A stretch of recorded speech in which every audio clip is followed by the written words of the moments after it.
માનનીય વડાપ્રધાન શ્રી નરેન્દ્રભાઈ મોદીજીના વરદ હસ્તે 18,000 કરોડ રૂપિયાના વિકાસ કાર્યોનું લોકાર્પણ અને ખાતમુહૂર્ત કરાશે.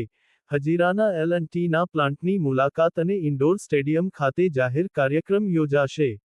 માનનીય વડાપ્રધાન શ્રી નરેન્દ્રભાઈ મોદીના તારીખ 5મી જૂનના સુરત ખાતેના કાર્યક્રમ સંદર્ભે નાયબ મુખ્યમંત્રી શ્રી હર્ષભાઈ સંઘવી અને કેન્દ્રીય જળશક્તિ મંત્રી શ્રી સી.આર.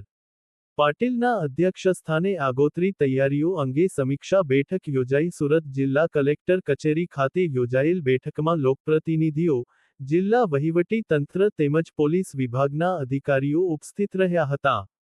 માનનીય વડાપ્રધાનશ્રીના કાર્યક્રમને સફળ અને સુવ્યવસ્થિત રીતે પાર પાડવા માટે સુરક્ષા વ્યવસ્થા, ટ્રાફિક નિયંત્રણ, પાર્કિંગ, લાભાર્થીઓ અને આગેવાનોની અવરજવર તથા અન્ય જરૂરી પાસાઓ અંગે વિસ્તૃત ચર્ચા થઈ.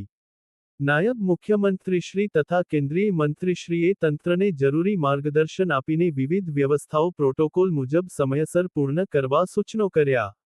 SI news Surat.